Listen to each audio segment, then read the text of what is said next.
And if I go back into my resource groups and go into that particular app service and then say browse,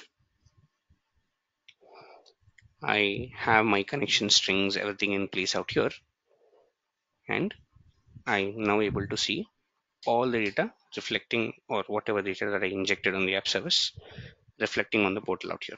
Again, I haven't touched my Visual Studio. I did not open my Visual Studio. I did not do a build. I did not do a release, nothing. I created the infrastructure and then I provisioned the release pipeline out here, which goes ahead, does a deployment. And one final thing is that now I am able to see that, okay, fine, everything is good. I'll come into my pipelines. This is my release pipeline. I'll say edit. I'll enable a continuous deployment trigger. Again, you don't have a trigger option here. In order to enable a CD trigger, a continuous deployment trigger, go to your source artifacts and here you find something known as a trigger.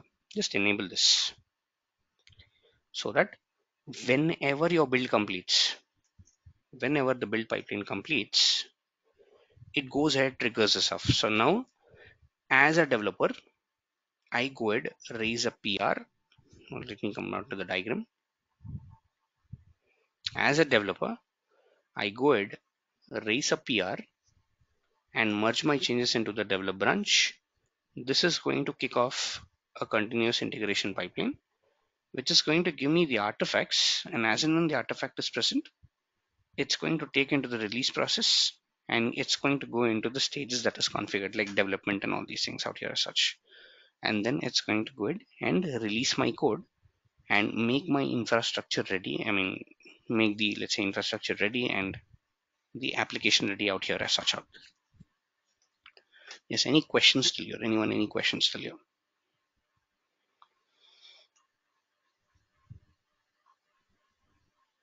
We have disabled the sonar. Yes, that's what I initially said, is that I did not add the sonar because it's going to take about 2 or 3 minutes of time to, let's say, go ahead and validate the sonar. But I want you all to add the sonar. I did not disable it. I did not even add it out. Yes, any questions till here?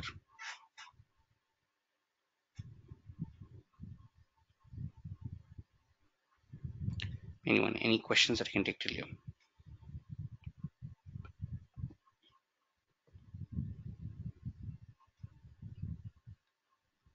Anyone, any questions that I can take till here? Even we have done the deployment for that. We have a Mm-hmm. releases pipeline. But can we know that the web app is working or not? Can you Uh, know the, mhm. yeah. Again, uh, the duty to see whether the web app is working or not, this is not us. This is the developer who has to, let's say, tell this out to us. But in case if you want to, let's say, check whether the web app is working or not, you can have PowerShell scripts in place to see whether the web app is really running or whether the web app is down and all that stuff.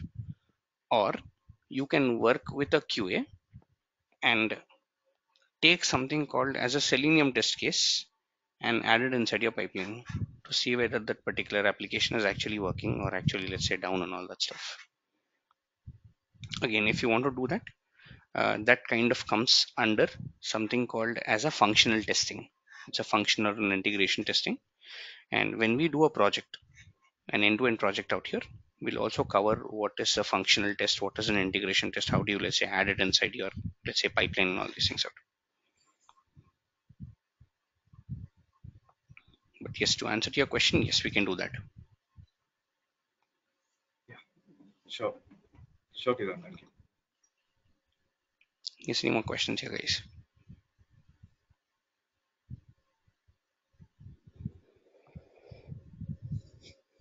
Okay, finally, as someone was telling, is that my portal is different, Azure is different. How do I, let's say, resolve the situation out here? The answer to that is a service connection. Couple of things out here. So this will take around 5 or 6 minutes out there.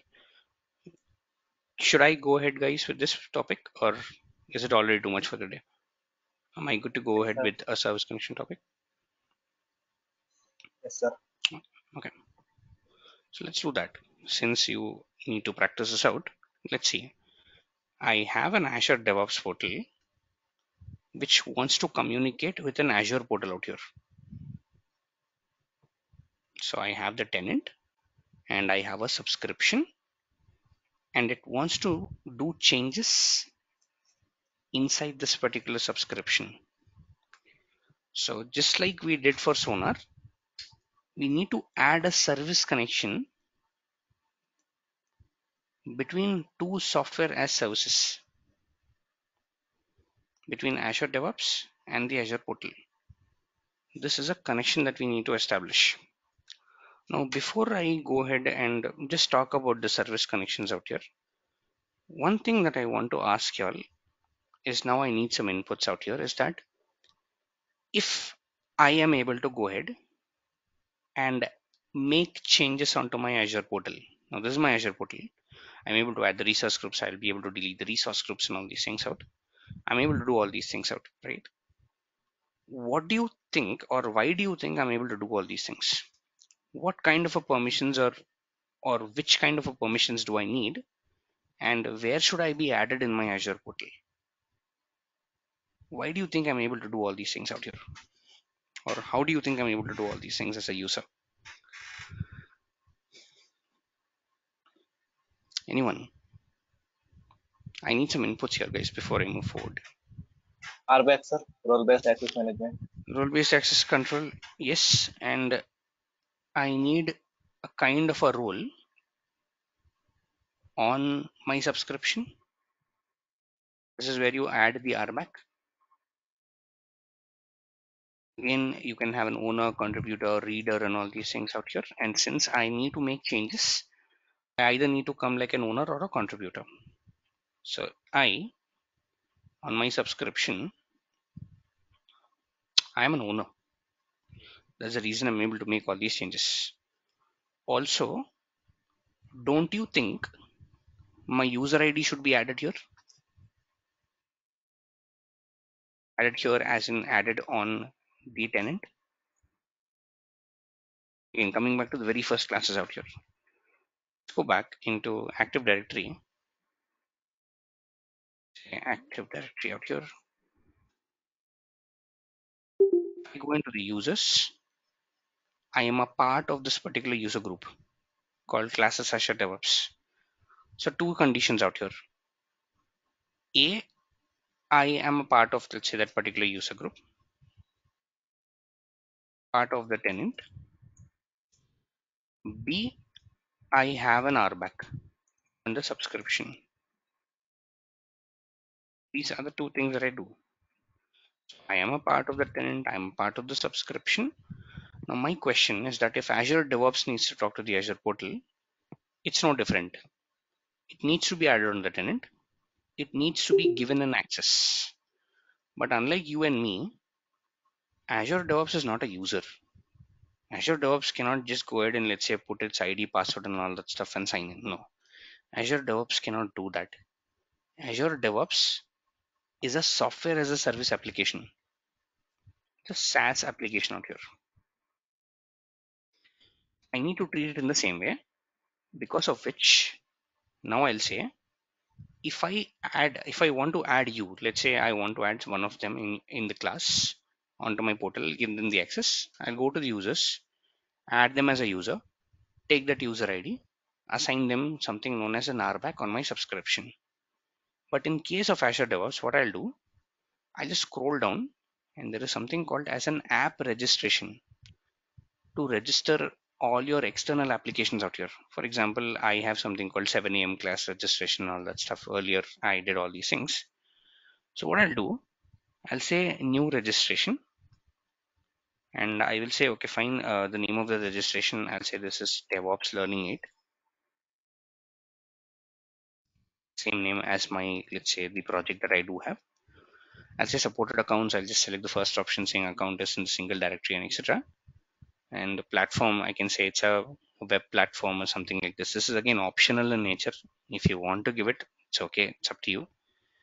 And here I'll just take the, sorry, say stay, I'll say save, say cd enabled. Go here into my project. Just get the URL of my project. Just in case if you want this.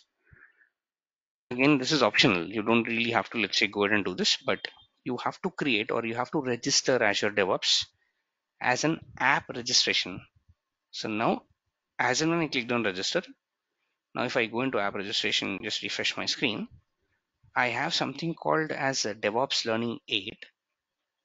And here it's telling, okay, fine, the name is called DevOps Learning 8. It's having something called as an application ID, an object ID, a tenant ID, a lot of things out here. What I can do right now is take this name. This is the app registration. I created the app registration right now. I also need something called as an RBAC connection, or I need something known as an RBAC to be added to this particular app registration. So we call it as an app registration, or we can also call it as a service principal. So either let's say an app registration or a service principal. So I'll just copy this out, go back into my portal or go back into my subscription, go into identity and access management. I'll say add a role assignment, and in here I'll choose a role called contributor. I'll say next. It's now telling users, groups, or service principal. You can also add a service principal out here. I'll say yes, select members. I'll say DevOps Learning 8. I'll select this out and I'll say review and assign. So now on the Azure portal, let me put a new notepad out here. On the Azure portal, a couple of things that I did.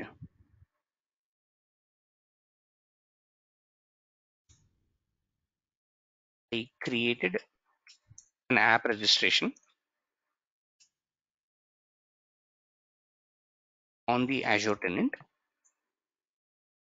on the Azure Active Directory, I would say. Once the app registration is created, I copied the name of the app registration and I added the app registration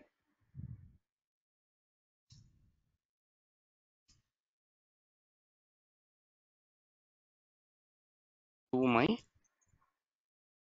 let's say, subscription and gave it RBAC called contributor.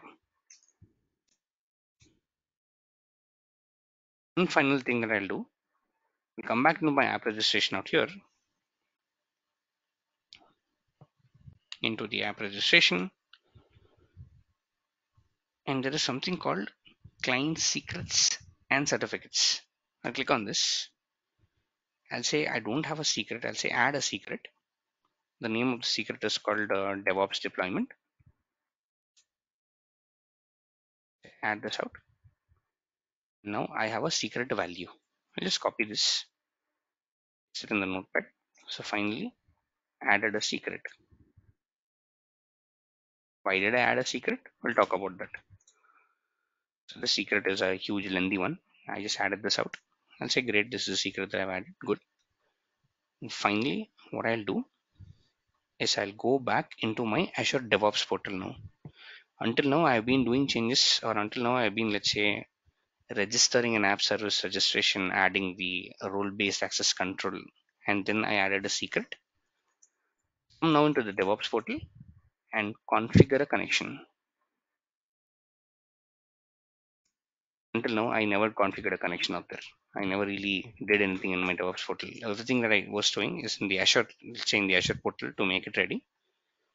So now I'll go back into the project settings, just scroll down, something called service connections.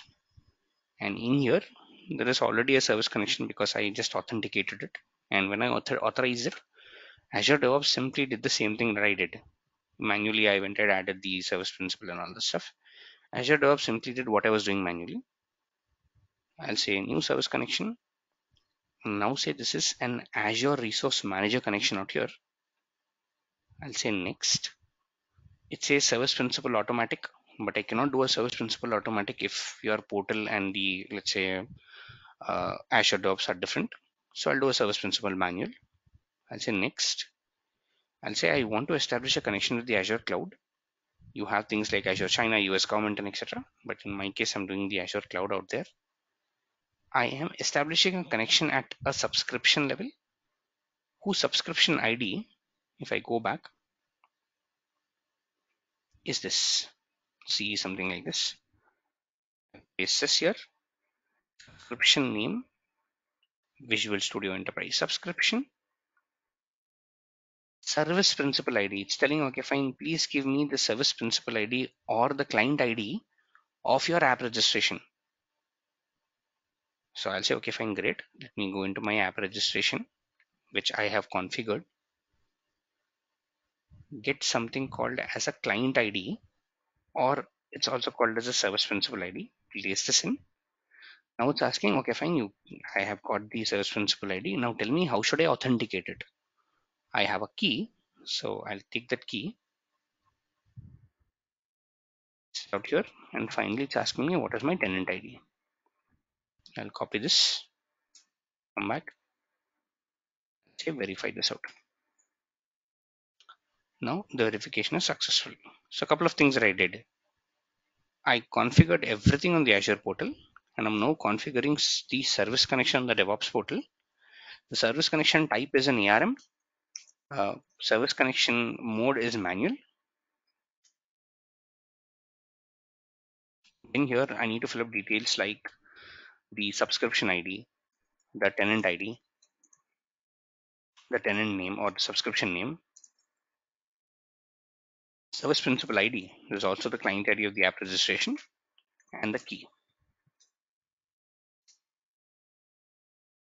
Configured all these things out here. Finally verified. This is done.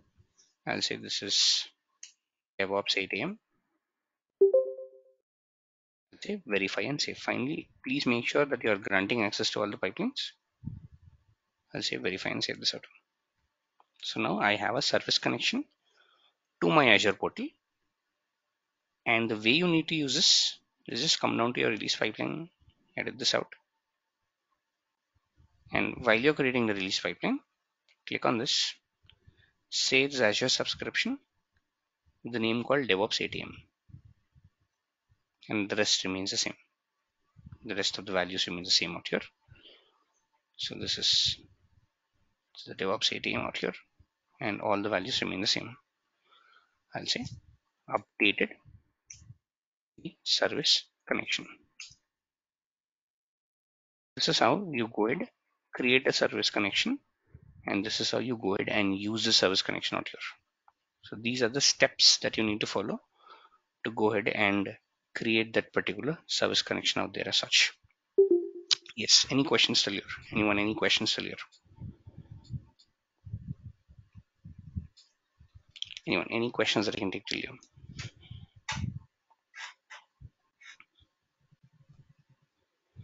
The certificates and secrets, that Mm-hmm. option, the beside, there's a time period is there, some 6 months or something else. What is Correct. that?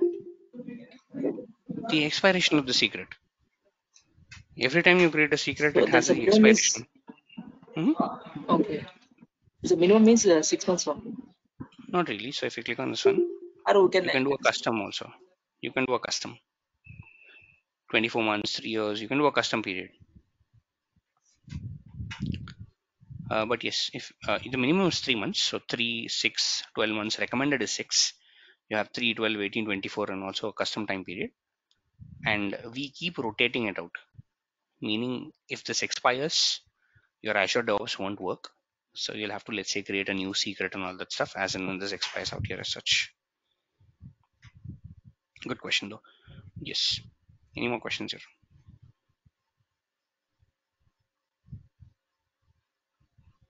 Anyone? Any questions here till here?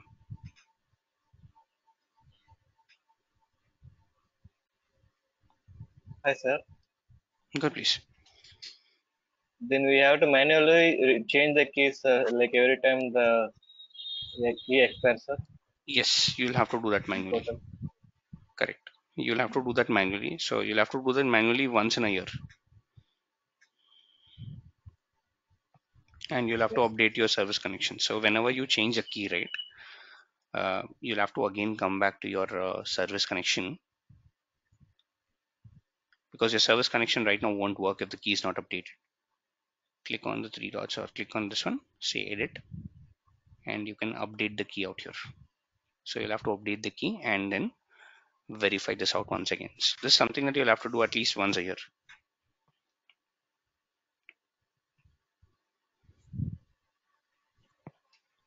Sir, if I Yes, any more have a questions? mail ID in the portal and the DevOps, same mail Mm-hmm. ID I'm maintaining, even though I have Mm-hmm. to follow this process. Yes, even though you have to follow this, reason being your mail ID might not have all the privileges to go ahead and let's say do changes onto the Active Directory. You might not have it while you go into the real-time environment. You might not have it. Your lead will give you the key. Your lead will give you all these details saying that okay, fine, this is a service principal ID. Go ahead, create a service connection, and we will have to create a service connection out here as such. So you might not have, let's say, the privilege to go ahead, even though your ID is same as Azure portal. You might not have the privilege of doing all these things as I'm doing right now because I am an owner. That's the reason I'm doing it. But in a real-time environment, you might not be given that particular privilege to go ahead and let's say create the app registration and all these things.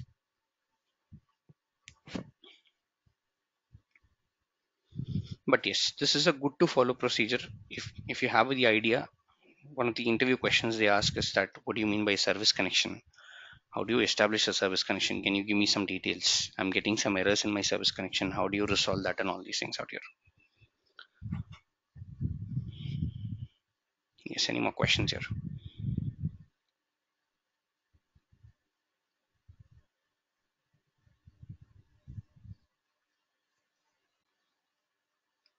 Okay. So before coming to tomorrow's class, guys, please do one thing. Please ask yourself one very important question, or please recap the ARM templates on how you go ahead, create a web app, and how you very importantly go ahead and create a SQL server and a SQL database. So I'll start with the class with a template. And again, if you want the template sample out here, please go back into our, let's say, wiki project out there. Go into the same file. I also have the infrastructure template. If you all observed is great, but you do not, please revise this out. Please go ahead, check this out on how this is, let's say, going ahead and configured, and how this is, let's say, going, how this is, let's say, configured out here. So please check this out and let me know if you have any questions. And in tomorrow's session, my intention is to do this. Today I created all these things using the portal. Tomorrow I don't even want to touch the portal. So what I'll do is I'll go and delete this out. Delete my entire resource group out here. So now I want to use my skill set of ARM templates and sorry, yeah, my skill set of ARM templates and use it in a combination with Azure Devops. This is something that I want to do. But before that, I want you all to go ahead and just go through the template. Just see what you understand by this template, and we'll connect tomorrow, same time at 8, and our regular session, and we'll understand what you can do with your template and how you can, let's say, play around with your templates and everything.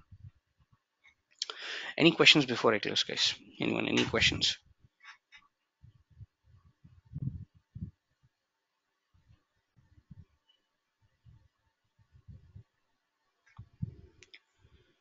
All right. Thank you, guys, and have a good day ahead, and we'll meet tomorrow. Thank you.